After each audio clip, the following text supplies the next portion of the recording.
আমি কুম্ভে এসেছি গতকাল মহাকুম্ভে, এবং অনেক বছর পরে আমার গুরুদেবের শিবির এখানে ছিল। ঈশান ভাইয়া গুরুদেবের ছেলে যিনি উনি শিবির করালেন, এবং আমি অনেক দিন ধরে চেষ্টা করছিলাম শিবির করার, কিন্তু আমার কাজের জন্য আমি করে উঠতে পারছিলাম না। এই কুম্ভেও এসে পৌঁছতে পারবো কিনা আমি বুঝতে পারছিলাম না, কারণ আমার কোনো কিছুই ঠিক ছিল না। কিন্তু গুরুদেবের টান, গুরুদেবের আশীর্বাদ, গুরুদেবের কৃপাতে আমি কুম্ভে এসে পৌঁছই। কালকে আমি শিবির করেছি, কালকে আমি যমুনাতে প্রদীপ ভাসিয়েছি। আজকে আমি সঙ্গমে যাচ্ছি ডুব দিতে। আর কুম্ভ মেলা একটা অন্য ধরনের এক্সপিরিয়েন্স। আমার মা অনেকবার কুম্ভতে এসেছেন, মা প্রায়ই আসতেন। তখন আমি বুঝতাম না মা কেন কুম্ভতে আসেন, আমি খুব রাগ করতাম। তো আমি কালকে কুম্ভ মেলায় এসে বুঝলাম যে কেন এত মানুষ কুম্ভ মেলায় আসে। প্রথম কথা হচ্ছে, কুম্ভ মেলা কেন বলে যে বিষ্ণু যখন অমৃত তুলেছিল সমুদ্র থেকে, তখন 4 ফোঁটা অমৃত পড়ে গিয়েছে। 4 ফোঁটার 1 ফোঁটা পড়ে এই প্রয়াগরাজে। তো সেই জন্য এখানে কুম্ভ মেলা হয়, এবং বিশ্ব শান্তি সৃষ্টিতে এবং পৃথিবীর সঙ্গে মানে মর্তলোকের সঙ্গে স্বর্গলোকের সম্পর্ক প্রতিষ্ঠা স্থাপনের জন্য ভরদ্বাজ মুনি প্রথম কুম্ভ মেলার আয়োজন করেছিলেন, এবং পরবর্তীকালে শঙ্করাচার্য কুম্ভ মেলার আয়োজন করেন, এবং তখন থেকেই কুম্ভ মেলার প্রচলন।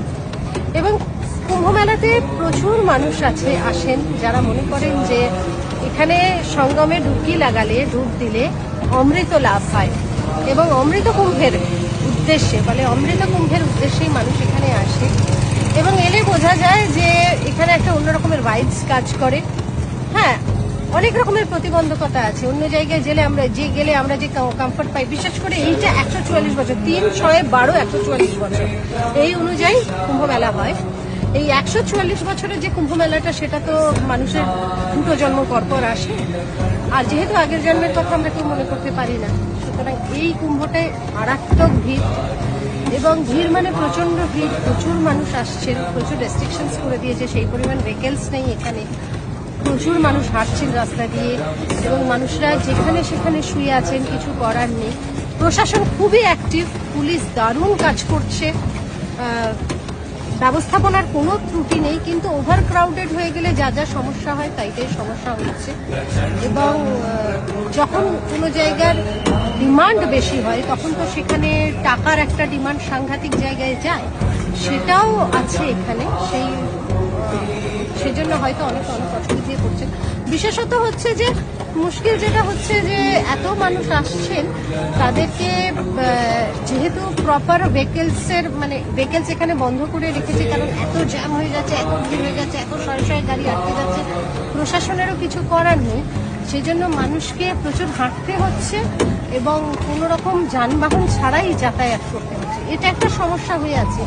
এইটা বাদ দিলে এইখানকার যে তরঙ্গ, যে ভাইবসের জন্য আমরা আসি, সেটা একটা অন্য রকমের ভালো লাগে। সেটা একটা অন্য ধরনের ডিভিনিটি, মানে ঈশ্বরের সঙ্গে যদি আত্মস্থ করতে হয় নিজেকে, তাহলে আমার মনে হয় যে কুম্ভ মেলায় আসাটা দরকার। মা বলতেন যে আমি কুম্ভ মেলায় যাবই, আমাকে কোনোভাবে আটকানো যাবে না। এবং কেন বলতেন এই কথাটা, এই জীবনে প্রথমবার কুম্ভ মেলায় এসে বা কুম্ভে এসে আমি সেটা অনুভব করছি। এবং সব থেকে বড় কথা, আমি তো ভিড়বিহীন মানুষ, কারণ আমি একদম ভিড় অ্যাভয়েড করি।